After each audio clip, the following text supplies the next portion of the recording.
Hello everyone, welcome to Inconvenient Truths. I'm your host, Jennifer Zeng.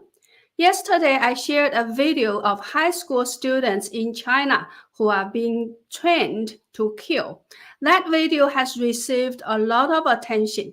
So today I will talk about what lies behind that video, what its relationship is with the weakness of Xi Jinping. Then I will share some of the shocking facts during and after the recent earthquake in Sichuan Province in China. I will show you a lot of first-hand videos and photos. Before we move on, please make sure that you subscribe to my channel or are still subscribed. Please also like and share my videos and channel to give me a boost, or go to my website and Jennifer Zeng blog to sign up for a membership or make a donation. Now, let's move to our first topic today. First of all, I'd like to play a video showing the national defense education and military training at a high school in China. I was very shocked when I first watched it. Young boys and girls shouted out very loudly, "Kill, kill, kill," in this video and vowed to kill anyone who upsets the CCP, no matter how far away these people are. 我宣布，六盘水市第23中学2022级新生军训闭幕。2022级新生军训外表面前，列队外面，请您指正。按计划进行。听党指挥，听党指挥。 跟党声讨，国国有粮，健康环境，强国有我，强国有我，强国有我。我爱红色，爱武装，上！上！前门之风，上！支持中华，捍卫中华，保家卫国，捍卫中华。报道部。 高潮的战斗指示，抵制展开枪战，红方以强大的火力与南方对峙。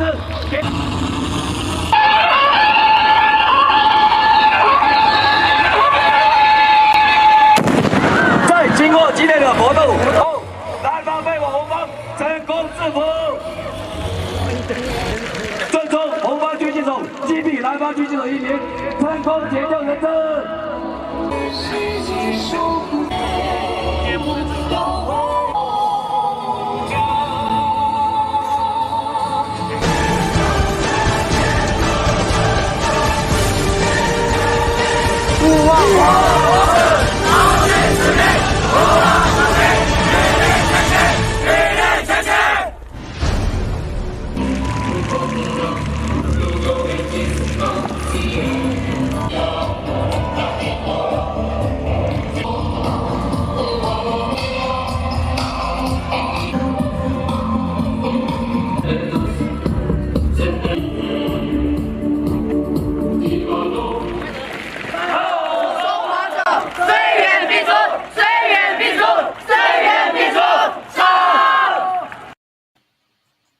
Well, this training was conducted at the number 23 high school in Liupanshui City, Guizhou Province in southwest China. The training was especially given to new students at the school. The CCP's official media made a big fanfare of it, and especially emphasized how the students should take this military training at the starting point to cultivate a correct worldview, outlook on life and values, and establish ambitious ideals.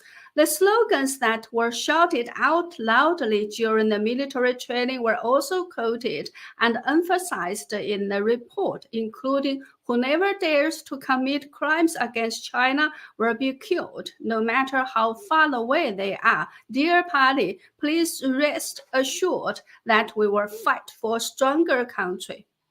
What worries me is Liupanshui City is a very small city with a population of about 3 million in a relatively less developed region in China. If even a high school in such a remote city is doing this kind of large-scale military training for students, how about other parts of China? As a matter of fact, several days ago on September 1st,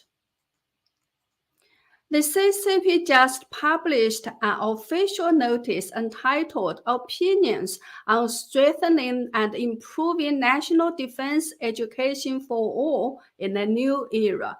This notice was jointly issued by the CCP's Central Committee, the CCP's Central Military Commission, and State Council. It requires a nationwide national defense education to be carried out throughout China.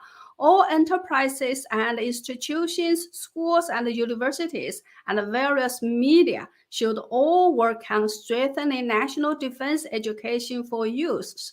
And national defense education should be included in curriculum and teaching materials, integrated into the content of examinations of ordinary higher and secondary schools, and incorporated into the school performance appraisal system, etc. Not only that, but the notice also requires strengthening the construction of national defense education information technology and building a new media network system for national defense education. The notice requires that innovative development should be vigorously promoted in national defense education, internet, big data, cloud computing, artificial intelligence, blockchain, and other new technologies and new applications should all be used to amplify the role of digital technology in national defense education, etc. After checking more about the background of this notice, I found that different versions of the National Defense Education Outline were issued many years ago. This one, issued in 2018, has 18 chapters and about 6,000 words and is a very long document. The earliest one I could find was published in 2013, and this version is only about 3,000 words and much shorter than the 2018 one. The problem is, why did the CCP suddenly start emphasizing the strengthening of the national defense education that nobody really paid much attention to, although the education outlines were there for many years? I think this is exactly what the world needs to pay attention to, as this is a new move by the CCP and reflects what the CCP could do in the near future. Yesterday, Cai Xia, a high-profile former professor at the CCP's party school who comes from a red family of the CCP, published a very long article titled The Weakness of Xi Jinping and the Foreign Affairs to discuss what could happen in China after Xi gains his third term at the CCP's 20th National Conference that will be held next month. After giving a thorough analysis of Xi Jinping's path to power and his personality, Cai Xia made such conclusions at the end of her article, which I basically agree with. She said, quote, "At that point, China may experience a vicious cycle in which she reacts to the perceived sense of threat by taking ever bolder actions that generate even more pushback. Trapped in an echo chamber and desperately seeking redemption, he may even do something catastrophically ill-advised, such as attack Taiwan. She may well ruin something China has earned over the course of 4 decades, a reputation for steady, competent leadership. In fact, she already has," unquote. After Cai Xia further outlined the possibility of Xi's retaining his power, she continued to say, quote, "What then? Xi will no doubt see his victory as a mandate to do whatever he wants to achieve the party's stated goal of rejuvenating China. His ambitions will rise to new heights in a futile attempt to invigorate the economy without empowering the private sector. Xi will double down on his statist economic policies to maintain his grip on power. He will continue to preemptively eliminate any potential rivals and tighten social control, making China look increasingly like North Korea. Xi might even try to stay in power well beyond a third term. An emboldened Xi may well accelerate his militarization of disputed areas of the South China Sea and try to forcefully take over Taiwan. If he continues China's quest for dominance, he will further its isolation from the rest of the world. But none of these moves would make discontent within the party magically disappear.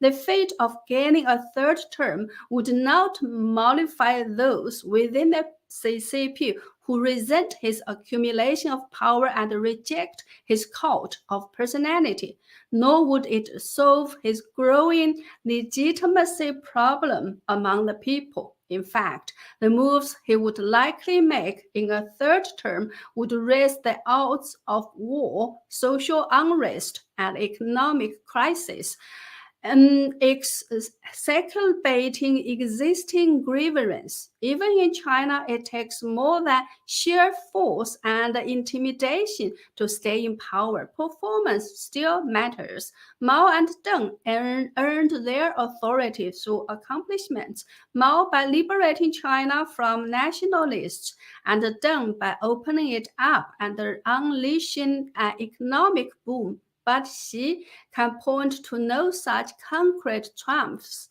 He has less margin for error. The only viable way of changing course, so far as I can see, is also the scariest and deadliest, a humiliating defeat in a war.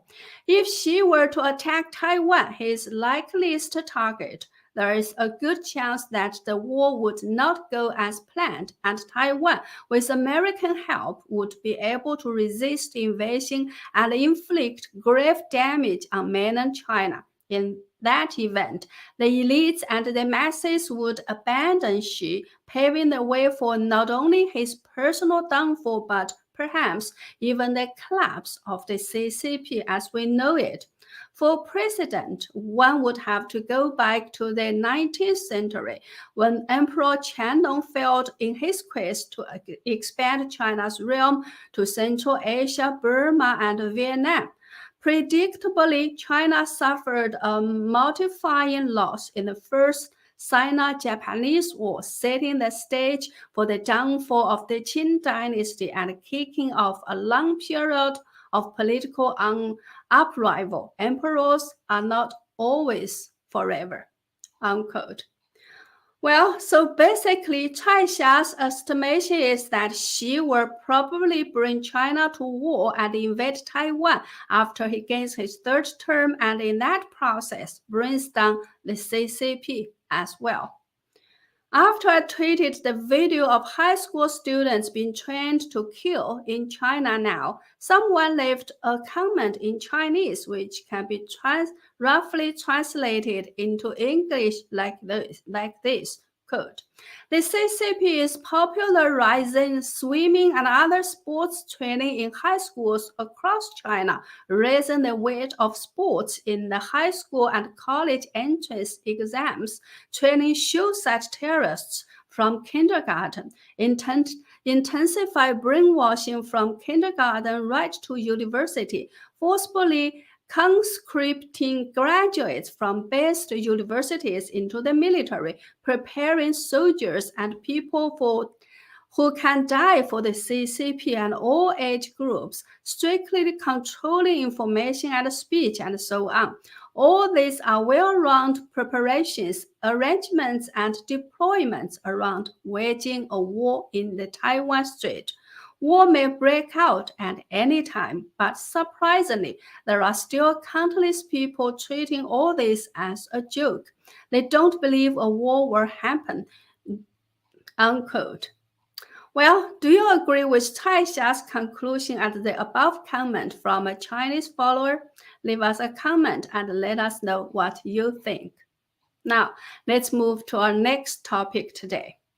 At about noontime on September 5th, a 6.8 magnitude earthquake rocked a mountainous region near Luding County in southwestern China's Sichuan Province, which is currently being hit hard by COVID, drought, heat waves, and power outages as well. Let's watch some short clips of the earthquake first.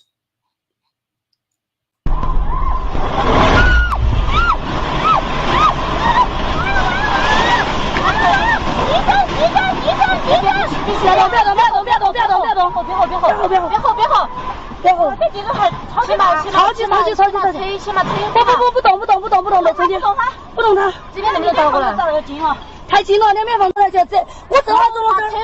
车子先丢这儿吧。不能动，不能动，先去广场，先去广场。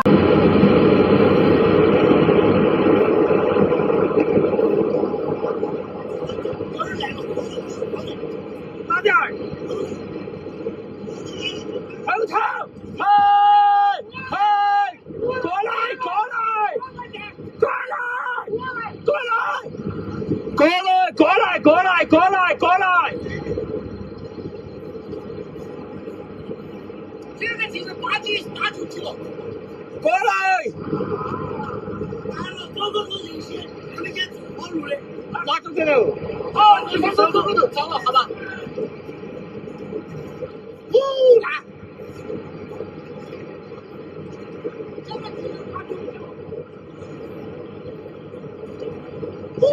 来，老表子，来，老表子来吧，那边山要滑下来没？那边山来，那边山爬完的，来天堂，来天堂马上就爬了，来天堂，老子裤子都没穿吧？他一滚，我听到李阳平的说，我在车子上睡，不想说李阳平他走了，我以为他来摇车子，我没有门儿。糟了，那位早产了，老妹儿家房子才就有点我地下。早产了，我完了，我完了。哦，你的山也是爬完了，开得快，你看嘛。天马着喽，天马着喽，投降喽，鼻子。啊，赵明走，赵明我打电话他走，说他没叫车弄完了。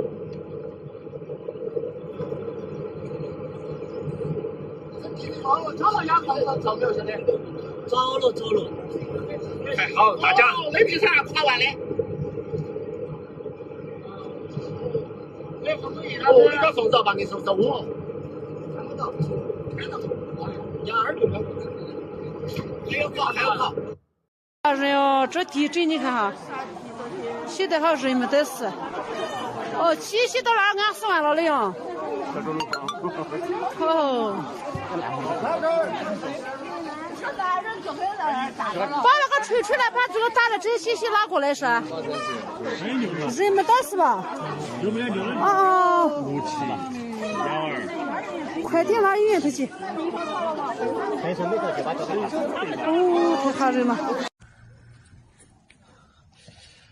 石棉到王岗坪这个地方路已经炸断了哈，地震现在已经把路已经埋完了哈，山上还不断在垮。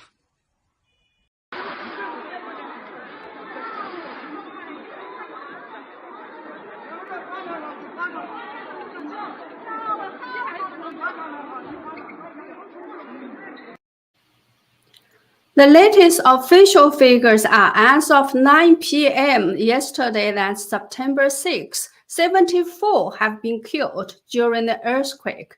26 people are missing and 259 were injured. Well, that's only the official number. The real numbers could be much higher.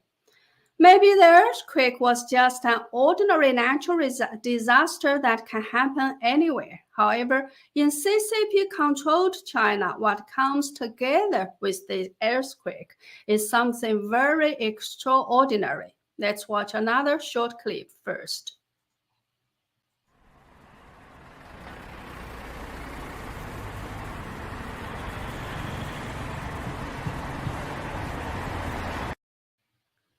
Yes, that is indeed how ridiculous things are in CCP's China. After arriving at the earthquake site, the rescuers lined up for COVID testing instead of jumping into the rescue efforts immediately. I wonder how long they had to wait for the result, and if the result is positive, will they be taken away for quarantine? How about those buried under the rubble and waiting to be rescued? Also, when a major earthquake happens, it is often followed by many aftershocks. So it is important for people to leave a building or find a safe place to stay. However, because Chengdu City, the capital city of Sichuan Province, was still under lockdown, residents were not allowed to leave their buildings. Let's watch a short video. Прощение, прощение. Для нас прощение.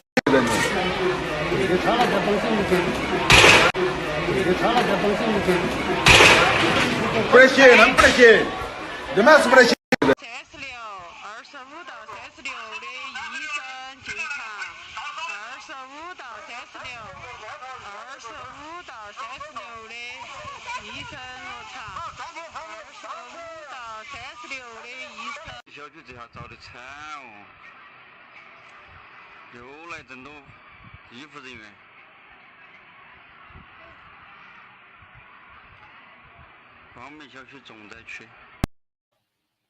Well, this is for real. For some communities, if people did manage to run out of the building, community workers shout out with a louder speaker and ask everyone to go back inside the building so that they won't gather to spread COVID.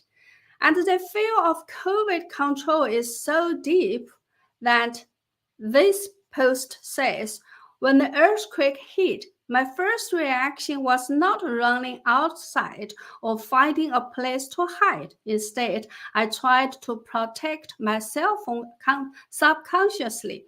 The reason could be that I was afraid that the building would collapse and I would be buried. And when the rescuers come, if I could not show them my green health code or the negative COVID testing result, they would refuse to dig me out. This sounds like a joke, a sad joke, but unfortunately, it is not a joke. Let's see this official document. This is an announcement from the COVID Response Command in Ganzhou, where the earthquake happened. It says that temporary control is imposed on Luding County and Hailuogou. People and vehicles can only leave and cannot enter. Only government-allowed rescue forces can enter the earthquake sites, but they need to have proof of negative COVID test results within 24 hours, a green health code, and cannot have a travel history to risky cities, etc. Also, all the people living in the earthquake areas, as well as the rescuers allowed by the government, should do a COVID test every day and wear a mask at all times. If anyone needs to leave and stay with the relatives or friends in other cities, they need to report to the local government and have a negative COVID test result within 24 hours, etc. Well, that's how ridiculous things are in China now.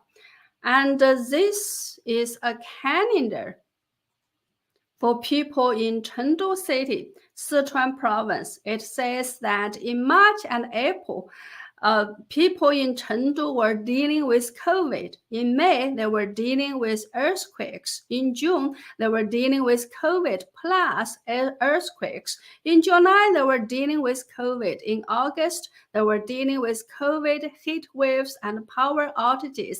And in September, they are dealing with COVID and an earthquake.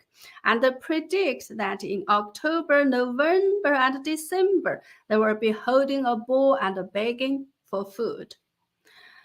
Speaking of begging for food, let's see a few pictures showing the panic buying in Chengdu right before the lockdown.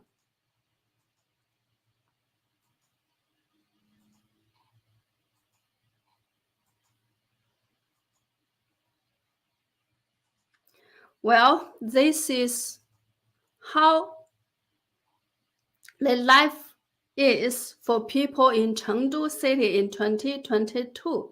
Knowing how people starved to death during the lockdown in Shanghai, we should not laugh at anyone in China who feels panic over the lockdown. Right now, more than 70 cities in China are under lockdown, and that involves 300 million people. Although many people know that the hysteric lockdowns are only political shows for the local CCP officials to show their loyalty to Xi Jinping, they have no choice but to comply and suffer. More and more people are leaving China if they can, but the majority of Chinese people really don't have a choice but to suffer.